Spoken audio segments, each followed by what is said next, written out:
وہ بالکل۔ ہمارے ساتھ ہمارے عزیز اقارب کے طور پہ رہتے ہیں، جی۔ ہماری زبان بھی بولتے ہیں، ہماری نسل کے بھی ہیں، کیونکہ آپ نے راؤ سعید احمد طور کا ذکر کیا، جی۔ یہ طور کا بڑے بیٹے کا نام پانڈو تھا، جی پانڈو تھا، اسی پانڈو کے نسل سے جو ہے نا رائے ویلان تھا، رائے ویلان کی نسل سے جو تھا نا، رائے کا مقصد ہے مہاراجا، مہاراجا چدھڑ تھا، جس کی نسل سے آپ کا خاندان چل رہا ہے۔ بالکل۔ یہ ان کو کم از کم 7,000 سال قبل مسیح کی بات ہے، کوئی آج کی بات نہیں ہے کہ بالکل۔ آپ بولیں کہ یہ 45 یا 44 یہ ہے۔ اس سے پہلے بھی راؤ صاحب کا جو ہے طوفان نوح بڑا ایک زبردست کتاب آیا تھا، بالکل زبردست کتاب، تو میرے پاس ہے وہ تو کتاب میری لائبریری میں آپ کو یہ عرض کروں کہ یہ کتاب چھوٹا ضرور، یہ تفسیر ہے، یہ وہ اس بندے کی ہے، یہ جلال الدین رومی نہیں، یہ جلال الدین سیوطی ہے، یہ مصر کا ہے، 600 کتابوں کا یعنی کاتب کا لکھنے والا ہے۔ اس کے علاوہ پوری دنیا کے مفسرین جتنے ہیں تفسیر لکھنے والے اسی کا حوالہ دیتے ہیں۔ بالکل۔ اگر یہ کتاب اس کا جلال الدین، یہ اپنا جلالین شریف جو 2-3 جلدوں میں، وہ بھی اسی بندے کی لکھی ہوئی ہے، اچھا اسی بندے کی لکھی ہوئی ہے۔ ابن عباس تفسیر جو ہے وہ بھی اسی کی لکھی ہوئی ہے۔ تو صحیح۔ یہ بھی ایک، یہ سمجھو کہ اس نے جوہر نکال کے پیش کیا ہے۔ اگر جس بندے نے اس کو پڑھا، دل و جان سے پڑھا، تو یہ دنیا کا سب سے بڑا عالم بن سکتا ہے۔ اس میں قرآن شریف کی جو اسرار ہیں، مبہم چیزیں ہیں، واقعات ہیں، سب اس نے خوبصورتی سے، حضرت آدم کی اولاد کے نام بھی اس نے درج کیے ہیں۔ زبردست۔ تو میں اسی پہ آ رہا ہوں۔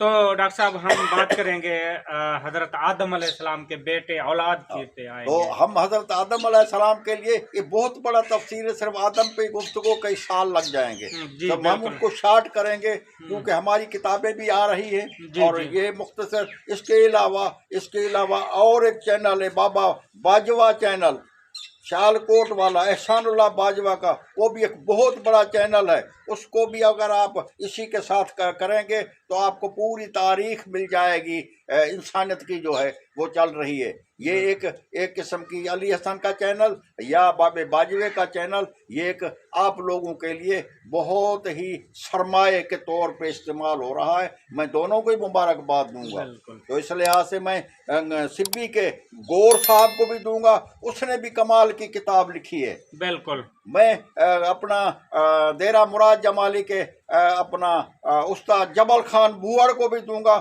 اس نے اپنے قبیلے کے ایک شاندار کتاب لکھی ہے، وہ بھی ہم تو آپ لوگوں کو جو ہے نا آپ کے ہاتھوں میں دے دیں گے۔ ہم آ رہے ہیں ابھی آدم علیہ السلام کے اوپر۔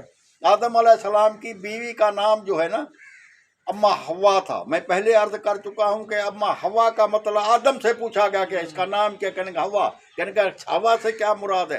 ہوا سے مراد ہے چھپی ہوئی چیز، کیونکہ اس کے پیٹ سے نکالی گئی تھی۔ بالکل۔ توریت تو کہتا ہے کہ اس کی پسلی سے، لیکن اس کے پیٹ سے نکالی گئی تھی۔ تو اسی اما ہوا کو ہندو لوگ ست روپا کہتے ہیں۔ ست روپا کا مقصد ہے یعنی وہ عورت، پہلی عورت انسان، صحیح۔ کیونکہ عورت انسان، وہ پہلا مرد انسان، یہ عورت انسان، جن کی میل ملاپ سے ہم نسل انسانی قیامت تک چلیں گے۔ صحیح۔ تو میرے بھائی، میں آپ کو کہوں کہ یہ اسی سرزمین پہ کل کی اوتار والے لکھا ہے کہ ایک پریم ننگر تھا اسی زمین پہ، بہت ٹھنڈا تھا، جس کو ہم لوگ باغ عدن بھی کہتے ہیں، باغ بہشت بھی کہتے ہیں۔ وہاں ان کو اعزازی مہمان کر کے ٹھہرایا گیا تھا۔ تو بولا خاص درخت کے نزدیک نہ جانا، خدا بہتر کون سا درخت ہے؟ کوئی کتابوں میں یہ بھی آتا ہے کہ گندم کا ہے، انگور کا ہے، یہ ہے۔ اس نے بھی بہت سارے تبصرے کیے، لیکن وہ ہم جانتے واللہ عالم بصواب کون سا درخت تھا، کیسے تھا، کیوں تھا۔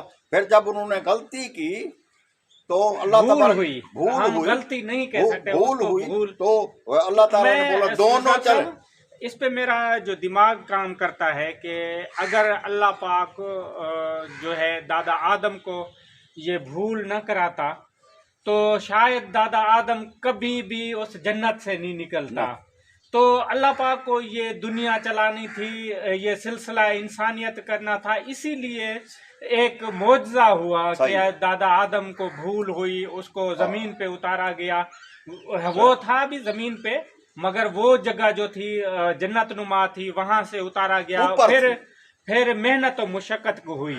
اگر وہ دادا آدم سے بھول نہ ہوتی، وہ اسی جنت میں ہوتے، تو یہ محنت مشقت اور یہ جہان نہیں چل سکتا. بنی تو نو میرا یہ جو ذہن کام کرتا ہے، تو اللہ پاک نے اس کو اسی لیے بنی نو انسان پیدا ہی نہیں ہوتا. نہیں ہوتا. جب دو ہی ادھر تھے تو ہاں. پیدا ہی نہیں ہوتا. جب ان کو محنت مشقت ادھر کرنی نہیں تھی، جو ہاں. چیز ہے کھانا، جیسے بہشت میں ہوگا، ہاں. بہشتی لوگوں کو کسی کو کام کرنے کی ضرورت نہیں پڑے گی. ادھر بھی ان کو اس طریقے سے جنت مہیا تھی نا. وہ بالکل. جنت تھی. اس کو جب وہ ہوئی، پھر اللہ تبارک تعالیٰ نے بولا دونوں اتر جاؤ. کچھ تو کہتے ہیں کہ بھئی مور کو بھی کہا اور شیطان کو بھی کہا. اللہ تعالیٰ کو شیطان تو ویسے ہی تھا نا پہلے. نہیں تو یہ النساء صورت میں.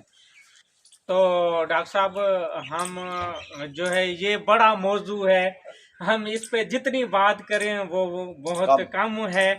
تو اس پہ ہم وقفہ لیں گے. تو ناظرین، میرے اس چینل کو سبسکرائب کریں، لائک کریں اور کمنٹ کریں.